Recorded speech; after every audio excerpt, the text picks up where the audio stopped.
मैंने ना social media पे एक चीज़ नोटिस करी है कि अगर कोई भी फैमिली मतलब अगर फैमिली में एक से ज़्यादा व्लॉगर्स हैं और अलग अलग व्लॉगर्स अपने कैमरे के थ्रू चीज़ें दिखा रहे हैं, तो ऑडियंस जो है ना वो पता नहीं क्यों अगर पूरी फैमिली साथ है ना तो इतना एक्टिव या फिर इतना अप्रिशिएट करने वाले कमेंट्स नहीं करेगी। लेकिन गलती से भी अगर कहीं फैमिली में कुछ बातें, कुछ विवाद, कुछ मनमुटाव, ये सारी चीज़ें चलेंगी ना तो ऑडियंस जो है वो एक को विक्टिम, एक को कल्प्रिट मानकर मतलब कमेंट सेक्शन में इस फैमिली में चल रहे विवाद को और बढ़ाने की कोशिश करती है। भाई देखो, सोशल मीडिया पे अपनी पर्सनल लाइफ पब्लिक करने के फ़ायदे भी हैं, एक अच्छा सोर्स ऑफ इनकम है, और नुकसान भी है कि बातें जब परिवार की बातें पब्लिक प्लेटफॉर्म पे आएगी तो फिर लोगों को एक हक मिल जाता है अपना ओपिनियन देने का। और कुछ लोग तो ओपिनियन ऐसे शब्द में देते हैं कि पता नहीं उनकी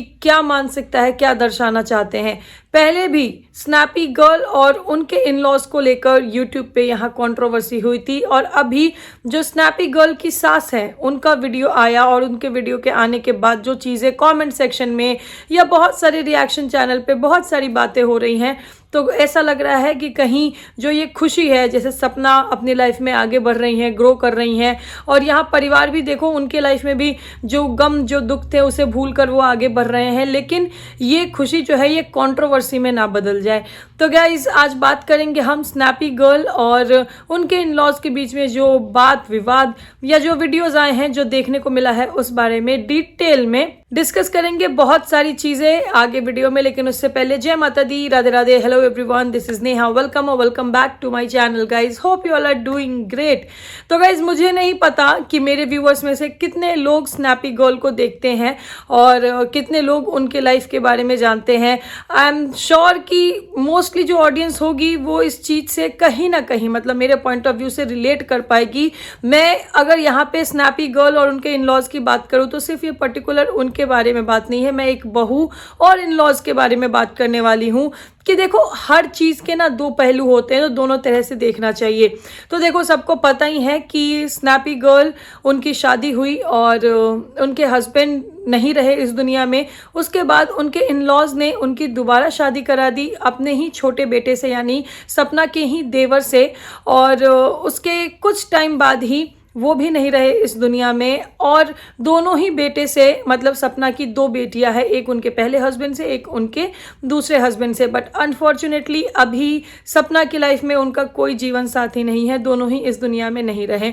कुछ टाइम पहले इस परिवार में एक बहुत बुरी कंट्रोवर्सी हुई थी और वो नहीं होना चाहिए था। देखो, मैं अपना ओपिनियन बताऊँ तो नहीं होना चाहिए था। कुछ चीज़ें जो है वो कैमरे के पीछे ही रहे वो ज़्यादा अच्छा है। बहुत सारी चीज़ें, बहुत सारी बातें सपना की तरफ से उनके इन लॉज के लिए बोली गई थी, उनके इन लॉज की तरफ से सपना के लिए बोली गई थी। और दोनों परिवार में तब जो एक मतलब सपना के भी क्लोज थी, इन लॉज के भी क्लोज थी, वो थी सपना की ननद अंशु, जिनके की चैनल पे अभी उस सपना की सास उनकी मदर इन लॉ का वीडियो आया है।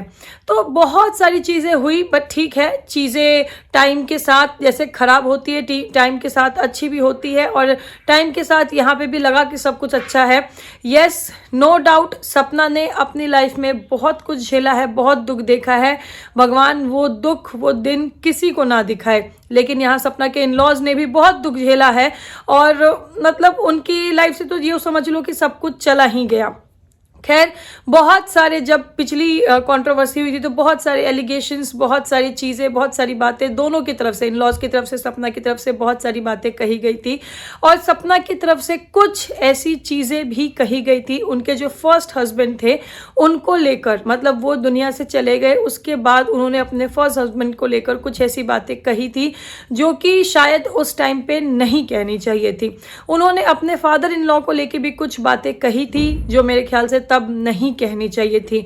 देखो, लेकिन अगर सपना ने वो कहा तो मुझे नहीं लगता, क्योंकि at the end of the day देखो ये परिवार ही है, और बीच में फिर सपना अपने इन लॉज के लिए लड़ती हुई भी दिखाई दी है, स्टैंड लेती हुई भी दिखाई दी है। उनकी जेठानी के साथ जब बातें हुई थी कि हाँ मैं उनकी बहू हूँ, बेटा हूँ, मैं सब कुछ हूँ, तो ऐसा नहीं है। At the end of the day ये फैमिली है, पर कुछ मिसअंडरस्टैंडिंग, कुछ चीज़ें हो जाती है फैमिली में। पर like any other vloggers family, ये भी यूट्यूब पे है, तो चीज़ें जो है ना कमेंट सेक्शन की वजह से बातों का बतंगड़ बन जाता है, लोगों के डिफरेंट ओपिनियन की वजह से, कुछ एकदम घटिया ओपिनियन की वजह से बातों का बतंगड़ बन जाता है। तो वो सारी चीज़ें हुई थी और उसके बाद सपना ने अपनी तरफ से माफ़ी भी मांगी। जो शब्द या जो गलतियां उन्होंने कही थी उसके लिए सपना ने माफ़ी भी मांगी है, कई बार उन्होंने माफ़ी मांगी है और बहुत ही क्लियरली बोला। और देखो, मैं इस चीज़ को समझ सकती हूँ, मैं इस चीज़ से रिलेट कर सकती हूँ कि यस, सपना ने जो चीज़ें कहा वो उस समय पे नहीं कहना चाहिए था, लेकिन एक लड़की जो कि अपनी ज़िंदगी में इतने दुख झेल रही है, यस, इस चीज़ को मैं दुख ही मानती हूँ भाई कि किस्मत चलो एक बार थोड़ा नाराज़ हो जाती है, लेकिन किस्मत ने दोबारा भी सपना का साथ नहीं दिया और दोबारा उनके जीवन में आई हुई खुशी उनसे छिन गई और उनके पास 2 छोटी छोटी बेटियां रह गई। उनका जीवन साथी नहीं रहा, लेकिन 2 छोटी छोटी बेटियां रह गई। और जब एकदम से एक लड़की इतना सब कुछ जब झेलेगी ना, तो ज़रूरी नहीं है कि वो एकदम ही स्ट्रॉन्ग बन के बाहर आए, है ना। कुछ चीज़ें गुस्से में, कुछ चीज़ें उस मेंटल स्टेट में सपना ने ऐसे कह दी या कुछ बातें अपने परिवार की ऐसे रख दी, कुछ रिकॉर्डिंग्स ऐसी शेयर कर दी जो कि तब नहीं करनी चाहिए थी। लेकिन यस, जो रिकॉर्डिंग सपना ने शेयर की, देखो मुझे नहीं पता ऑथेंटिसिटी क्या है क्या नहीं है, लेकिन वो जो तकलीफ, वो जो बातें वो मैंने सुनी थी वो झूठ नहीं थी। ठीक है, वो टाइम गलत था, लेकिन सपना ने अपनी आप बीती जो उनके साथ हुआ था वो वहाँ पे बताया था। वो चीज़ यहाँ पब्लिकली ऐसे बताने के लिए उन्होंने कई बार माफ़ी मांगी। उन्होंने अपने फादर इन लॉ को लेकर भी जो चीज़ें कही थी उसके लिए भी माफ़ी मांगी। और अभी कुछ टाइम पहले भी हमें दिखा था कि सपना ने अपने फादर इन लॉ को, मतलब जब वो अपने घर पे लड्डू गोपाल लेके आई थी तो उन्होंने अपने फादर इन लॉ को इन्वाइट किया था। तब उनके फादर इन लॉ का भी कुछ ऐसा ही कहना था कि हम नहीं जाएंगे, और मतलब जो भी सारी चीज़ें हैं। और अभी एक बार फिर से सपना ने जो नया प्लॉट लिया है, इसका वो भूमि पूजन करने जा रही हैं, भूमि पूजन करना वो चाहती हैं और इसके लिए उन्होंने अपने इन लॉज को इनवाइट किया। सपना के व्लॉग में हमने देखा कि वो अपनी बेटी से उनके दादू की और जो उनकी ननद है अंशु, उनकी बात करवाती हैं और वहीं वीडियो कॉल पे बड़े मतलब फॉर्मली। और देखो, अब ये तो नहीं है कि सब कुछ बिल्कुल अच्छा है, क्योंकि सामने से सपना के फादर इन लॉ का भी रिएक्शन दिख रहा था जो कि बहुत ज़्यादा वेलकमिंग नहीं था। लेकिन उन्होंने कॉल किया, वीडियो कॉल पे बात करी, कैसे हो, और मम्मी को लेकर आना है। उन्होंने डेट बताई कि इस दिन आना है आप लोगों को और ये सारी चीज़ें हैं, इसके लिए आना है। तब उनके फादर इन लॉ का कहना था कि उनकी मम्मी की तबीयत ठीक नहीं है। उसके बाद अंशु के चैनल पे एक वीडियो आता है जहाँ की सपना की मदर इन लॉ बैठती हैं और उन्होंने बहुत सारी बातें कही। देखो, मैं समझ सकती हूँ कि एक माँ का दिल है। आंटी जी ने बहुत सारी बातें कही जो कि शायद उनके दिल में चुभ रही थी, लेकिन कब तक आखिर इन सब पुरानी बातों को दिल में रखकर इन सब चीज़ों के लिए एक मतलब इस नफरत, इस नेगेटिविटी के लिए एक जगह बनाकर रखनी है। भाई, इंसान की जीवन का आज से कल क्या होना है इसका भी भरोसा नहीं है। तो मेरे ख्याल से जब अगर सपना अपनी तरफ से इनिशिएट कर रही है, झेला उसने भी बहुत कुछ है, दुख उसको भी हुआ है, बहुत वर्स्ट से वर्स्ट कंडीशन से वो भी निकली है, लेकिन उसके बाद भी वो अगर अपनी लाइफ में अपने परिवार को एक करने की, मतलब जो उनके बेटी के दादा दादी हैं उनसे उनके कॉर्डियल एक रिलेशन बनाने की या फिर पूरा एक परिवार एक करने की कोशिश कर रही है, तो मुझे लगता है कि आंटी जी और अंकल जी को यहाँ उनके मन में जो भी बातें हैं वो भूल कर और उन्हें भी कहीं ना कहीं सपना को माफ़ कर देना चाहिए। तो मुझे लगता है कि सपना के mother in law, father in law को भी वो सारी चीज़ें भूल कर और कहीं ना कहीं जितना एफर्ट सपना अपनी तरफ से कर रही हैं उस एटलीस्ट एफर्ट को एक्सेप्ट करना चाहिए। देखो, पहले जो चीज़ें हुई है उसका एक डर जो कि सपना के मदर इन लॉ के वीडियो में, जो वीडियो उनकी तरफ से आया था उसमें दिख रहा है, जो कि जायज़ है। लेकिन ज़रूरी तो नहीं है ना कि एक बार जो चीज़ें हो गई हैं या फिर जिस तरह की बातें आ गई हैं वो हमेशा ही आए, है ना। क्योंकि बहुत सारी चीज़ें ऐसी भी कही गई इस वीडियो में जो कि इस पॉइंट ऑफ टाइम पे मुझे लगता है कि सपना को भी बुरी लग सकती हैं। जैसे जिस तरह से आंटी ने कहा कि मेरे बेटे का किया है, मेरे बेटे को इतना बदनाम किया और अब हम एक साथ रहे इसकी कोई गुंजाइश ही नहीं, नामुमकिन है। जबकि सपना ने अभी सिर्फ बात कही है कि हम आएंगे दादी से मिलने, वो अपनी बेटी को कह रही थी। हो सकता है कि बच्चा छोटा है तो वैसे ही जनरली उसे समझाने के लिए, बहलाने के लिए कह रही हो, लेकिन अगर वो जाना भी चाहती हैं तो मुझे नहीं लगता कि उनको ऐसा करने से रोकना चाहिए आंटी जी को। बहुत सारे बातें उनके वीडियो से मुझे दिखा कि हाँ वो भी तकलीफ में है, उन्हें कुछ चीज़ें दिल पर लगी है जिन्हें शायद वो भूल नहीं पा रही हैं। लेकिन भाई मैं यहाँ पे बस एक ही चीज़ कहना चाहूँगी कि जब तक इंसान रहता है तभी तक इंसान की गलतियाँ याद रखी जाती हैं, है ना। इतना सारा ग्रज मन में रख के, और आप ये चीज़ सोचना चाहिए कि सपना सिर्फ आपकी बहू नहीं है, उनके पास आपकी पोतिया भी है जो कहीं ना कहीं आपके बेटों की निशानी है।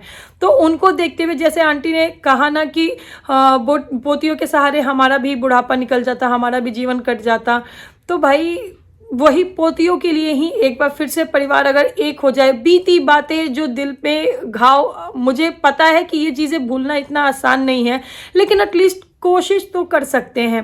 सामने से अगर कोई एफर्ट कर रहा है तो उसके एफर्ट को वहीं पे फुल स्टॉप लगाना मुझे नहीं लगता कि सही है।